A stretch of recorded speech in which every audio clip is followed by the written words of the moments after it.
여러분, 안녕하세요. 네, 오늘은 하나님이 인간 시조의 타락행위를 간섭지 않으신 이유는 무엇인가 하는 제목을 가지고 함께 공부를 해보도록 하겠습니다. 먼저 우리가 다 아는 것이지만 하나님은 전지전능하시다. 그건 알고 있는 거겠죠. 전지전능하신 하나님이시기 때문에 인간 조상이 타락한다, 타락행위를 하고 있어, 이것을 모르셨을 리가 없다라는 거죠. 당연히 알고 계셨을 것이다. 또 하나는 막을 능력이 없으신 것도 아니었다. 당연히 그런 거거든요. 하나님이 이런 능력이 당연히 가지고 있었다는 거죠. 그럼에도 불구하고 왜 그들의 타락행위를 아시면서도 그것을 간섭하여 막지 않으셨던가 하는 문제죠. 이 의문, 이 물음이 사실은 지금까지 인류 역사상 풀리지 않은 중대한 문제였다라고 우리는 바라볼 수 있다고 생각합니다. 그런데 왜 우리가 이 문제를 놓고 풀리지 않았을까요? 라고 물어보면요, 답은 간단하거든요. 이것입니다. 성경에 하나님이 왜 간섭 안 하셨다라는 답이 있지 않기 때문이다. 명기가 되어 있지가 않거든요. 네. 그래서 우리가 생각해야 할 것은 이 문제를 풀기 위해서는 성경 안에 있는 뭔가를 구절에서 찾는다 라기보다는 성경을 관통하는 하나의 원리가 있을 거다. 구약 성경, 신약 성경, 이 관통하는 원리를 찾아야 한다라고 보고 있습니다.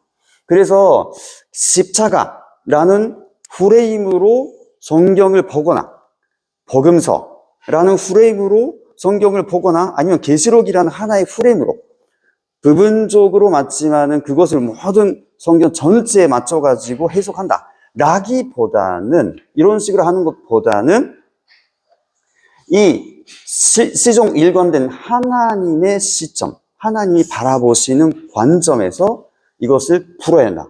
모든 구약성경, 신약성경 일관된 하나의 시점에서 풀어야 한다라고 우리는 보고 있습니다. 근데 이것을 통일원리라고 우리는 알고 있는데요. 우리 말하고 있는데, 이 통일원리의 견해는 세 가지가 있고요.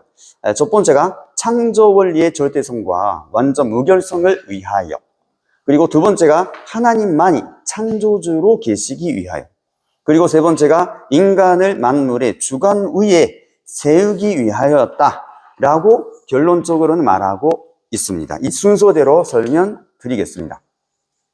먼저 창조원리의 절대성과 완전 무결성을 위하여, 이 부분에 대해서 설명하겠는데, 먼저 이것을 이해하기 위해서는 먼저 창조원리가 어떤 것인지 이해할 필요가 있겠습니다. 그래서 창조원리에 대해서 간단하게 설명하겠는데요.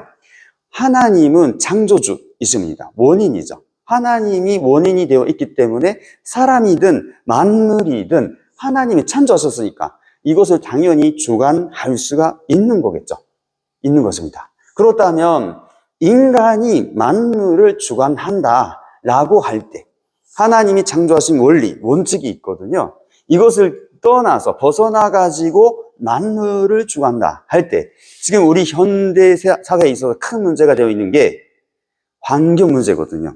하나님이 가지고 계셨던 원리와 다른 인간 나름의 관점에서 주관을 하니 문제가 생기는 거거든요.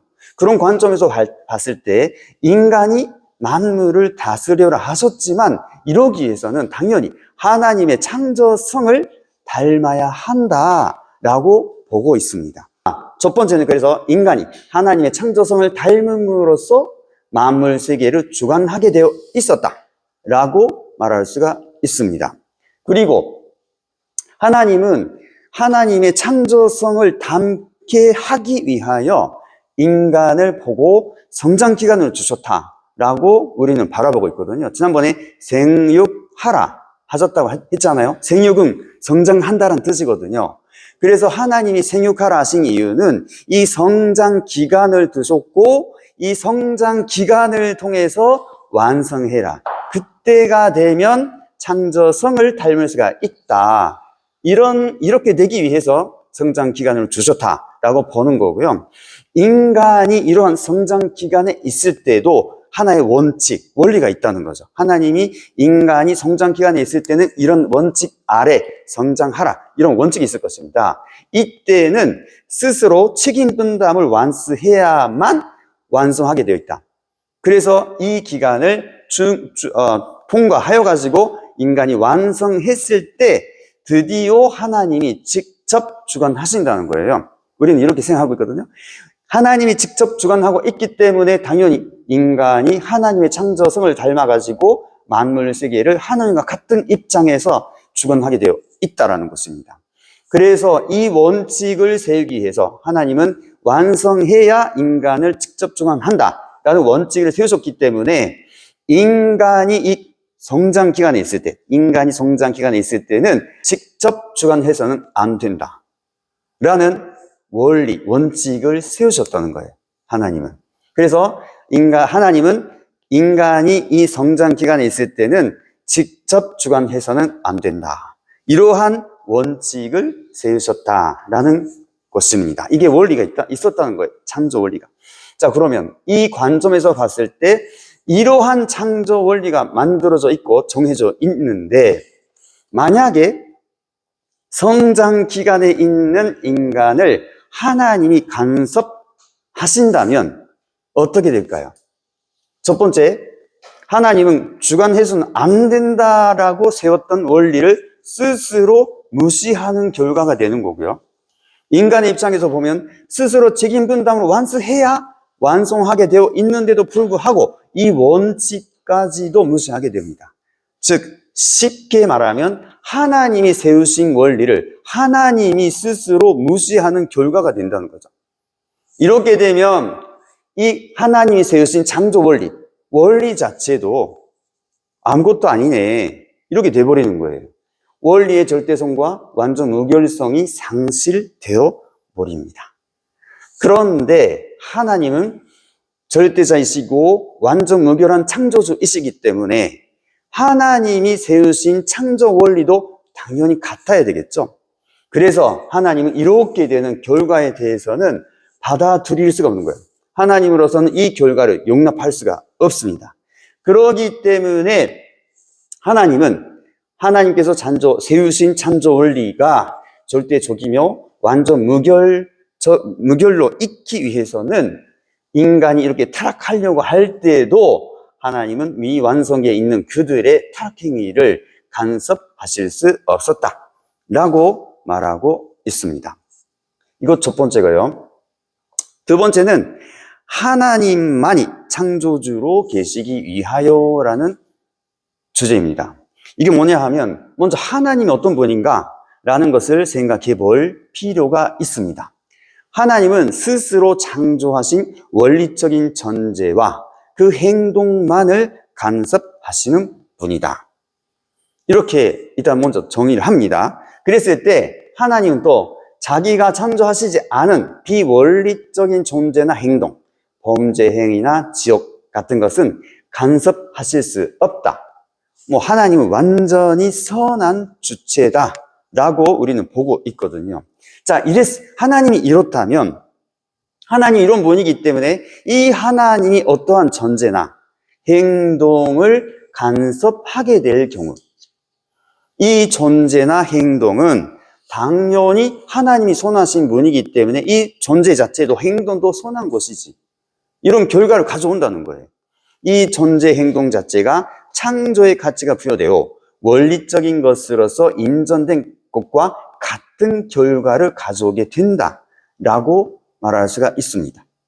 자, 하나님이 이런 분이시기 때문에 만약에 이 하나님이 인간 지조의 타락행위를 간섭했다라고 할 때 어떤 문제가 생기느냐 하면, 이 타락행위 자체가 벌써 창조의 가치가 부여되는 거죠. 하나님 간섭했네? 그러면 하나님이 선하신 분이기 때문에 이것도 선한 것이지, 이렇게 해석할 수가 있게 되는 거죠. 근데 이것은 결국 타락행위 자체도 원리적인 것으로서 인정된 결과를 가져오게 됩니다. 근데 이것은 하나님이 세우신 것이 아니거든요. 하나님 하지 마라 했던 것을 인정하게 된다 라는 말은 새로운 원리를 세우시는 결과가 되어 버린다는 거예요. 그런데 이 결과는 어디까지나 사탄 때문에, 사탄이 타락행위를 일으킨 거거든요. 그래서 만약에 이 타락행위 간섭하게 되면 결국 이것은 새로운 원리를 누가 세우게 됐는가 보니까 사탄이 또 하나의 새로운 원리를 창조한 결과가 되어버리는 거거든요. 이렇게 되면 사탄도 창조주의 입장에 서게 되기 때문에 하나님은 이것을 당연히 용납할 수가 없겠죠. 그렇기 때문에 간섭하면 사탄도 새로운 원리, 타락이라는 새로운 원리를 세우게 된 결과를 가져오게 되고 나도 창조주야 라는 주장을 하게 되기 때문에 하나님은 그 결과를 용납할 수가 없기 때문에 이 인간의 타락행위를 간섭하지 않고 홀로 하나님만이 창조주로 계시기 위하여 그들의 타락행위를 간섭하실 수가 없었다라고 말하고 있습니다. 자, 세 번째입니다. 이것은 조금 복잡한데요. 인간을 만물의 주관 위에 세우기 위하여 라는 원칙입니다. 하나님은 먼저 인간 보고 만물을 주관하라 하셨거든요. 그런데 만약에 인간이 만물과 동등한 처지에서 있단다면 당연히 그를 주관할 수가 없겠죠. 나중에 말하겠지만 인간이 만물을 주관하라 했을 때는 소위 우리가 바라보고 있는 만물뿐만 아니고 천사까지도 주관하라 였거든요. 그러니까 천사는 이미 존재되어 있었기 때문에 인간에 대해서 어떻게 보면 누구보다도 아는 존재거든요. 그 천사까지도 주관하기 위해서는 인간이 어떠한 자격을 갖고 있어야 한다는 거예요. 그런데 그런 관점에서 봤을 때 하나님은 아예 창조주니까 만물도 인간도 천사도 하나님이 창조하셨기 때문에 창조주다라는 그 자격을 가지고 있기 때문에 인간을 주관하실 수가 있다라는 것이죠. 그래서 인간도 이러한 자격이 필요하다. 인간도 자격이 있어야 만물의 주관주가 되겠다. 만물이라 할 때는 천사까지 포함합니다. 그래서 자격을 가졌을 때 하나님의 창조성을 갖추게 된다는 거죠. 이것을 하기 위해서 하나님은 인간에게 창조성을 부여하며 만물 주관의 자격을 갖추게 하기 위해서 성장 기간을 두신 거예요. 이거는 지금까지 말씀드려온 바입니다. 그래서 이 성장 기간 다시 보면 이 성장 기간은 어떤 기간이냐? 아까 말씀드렸지만 인간이 이 성장 기간에 있을 때 이 기간이 다 하기까지는 자신의 책임 분담을 완수해야 합니다. 당연히 하나님은 간섭할 수가 없겠죠. 그래가지고 자기의 책임 분담을 수행해 가다가 완성할 때에 드디어 만물을 주관할 수 있는 자격을 갖게 되어 있었던 것입니다. 그래서 이 만물을 주관할 수 있는 자격을 가졌기 때문에 마음껏 만물을 주관하게 되는 거죠. 그런데 이런 원칙이 있는데 만약에 미완성에 있는 인간을 직접 주관 간섭하시게 되면 어떤 일이 벌어지느냐가 문제라는 것입니다. 자, 그러면 아직 미완성기에 있어요. 아직 자격을 갖추기 전입니다. 여기서 하나님이 주관한다는 말이죠. 그러면 어떤 문제가 생기느냐? 인간은 아직 책임 분담 미완수입니다. 다 안 했어. 안 했는데도 불구하고 이걸 하나님 간섭해버렸다 하면 결국은 이것은 자격을 갖추는 것이 아니라 그 순간에 실격이 되는 거죠. 간섭받아서는 안 되는 것을 받았다. 실격이 돼버리는 거예요. 그렇기 때문에 하나님의 창조성을 갖추지 못하게 되는 거죠. 네네. 이 결과 실격된 인간을 가지고서 어떻게 되느냐면 이 무자격의 인간을 하여금 만물을 주관하게 하는 꼴이 된다는 거예요. 간섭해버리면. 두 번째, 미완성한 인간을 완성한 인간과 동일한 취급을 하신다는 모순을 가져오게 되는 거고, 맨 처음에 말씀을 드린 바 인간에게 창조성을 부여하여 만물을 주관케 하시려고 세우셨던 창조 원리를 스스로 하나님 자체가 무시하는 결과를 가져온다. 이것은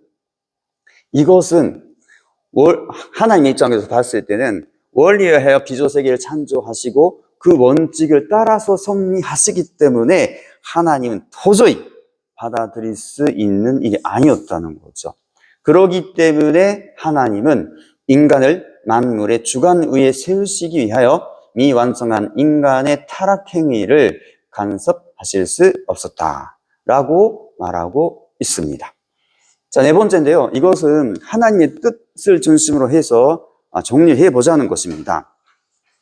자, 하나님의 뜻이 뭐였는가 하면 이미 말씀을 드렸지만 창세기 1장 28절 보시면 생육하고 번성하여 땅에 충만하라. 땅을 정복하라. 바다의 고기와 공중의 새와 땅에 움직이는 모든 생물을 다스리라 하셨지 않습니까? 그렇기 때문에 이 말씀을 중심으로 생육해 가던 사람이 인간이었거든요. 그래서 인간, 아담, 해와가 생육하게 되면 이렇게 선장 기간을 다 거쳐가지고 직임분담을 다 해. 그래가지고 생육하게 되면 마태복음 5장 48절에 있는 것처럼 하늘에 계신 너희 아버지의 온전하심과 같이 온전한 사람이 된다는 거죠. 성장하면. 네. 그리고 난 다음에 이렇게 계속 완성하게 되면 아까는 인간 한 사람만 세웠지만 사실은 아담도 하와도 있었기 때문에 둘이가 다 성장하는 거죠. 완성하는 거예요. 이런 식으로. 자, 이렇게 됐을 때는 그대로 끝일까요?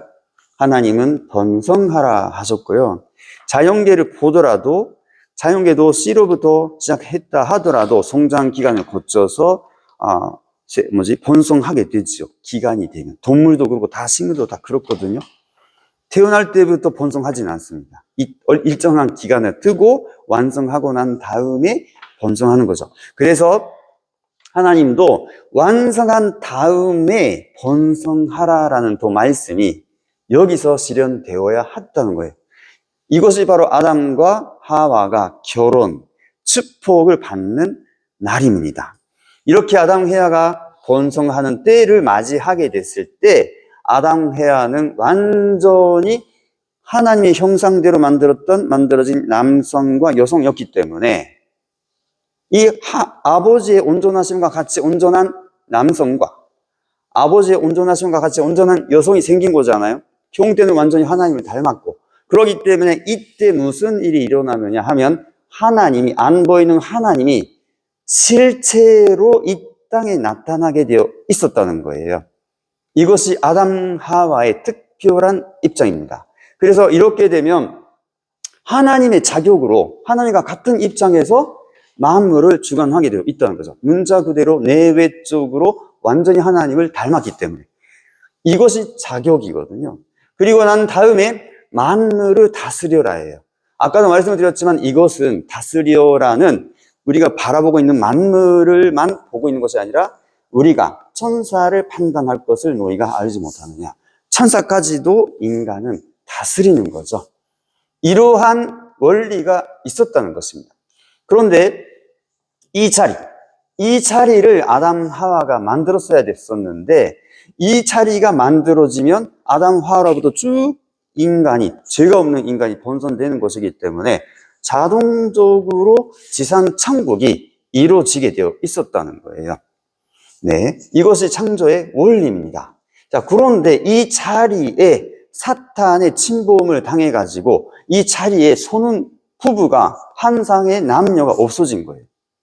그렇기 때문에 하나님은 이 축복의 자리를 아담의 타락으로 잃어버린 이 창조 이상의 자리를 찾기 위해서 예수님을 보내신 거거든요. 이 자리를 찾아야 돼. 왜냐? 하나님은 여기에 목적이 있었기 때문에. 그래서 예수님을 통해서 이 축복을 통해서 하나님 바라셨던 지상 천국을 만들려고 하셨는데 유대인들이 또 불신해서 십자가로 죽여버렸다는 거죠. 그래서 예수님은 다시 오마하시는 거예요. 예수님이 이루시고자 하셨던 이 창조 이상 역시 이루어지지 못했습니다. 그래서 예수님이 이루시려다가 못하신 창조 이상 이 부분을 다시 하기 위해서 오신 분이 재림주다. 그렇기 때문에 재림주가 해야 할 것이 뭐예요? 라고 물어본다면 당연히 아담 하와를 통해서 이루고자 했던 그 뜻을, 창조 이상을 하나님의 축복을 재림주가 중심이 되어가지고 이뤄가지고 드디어 하나님의 창조 이상을 반드시 이루셔가지고 이 땅에 지상 천국을 아담 해와 통해서 이루고자 하셨던 이 지상 천국을 이루고자 하는 것, 이것이 하나님의 뜻이었다. 이렇게 말씀을 드려서 오늘은 마치도록 하겠습니다. 감사합니다.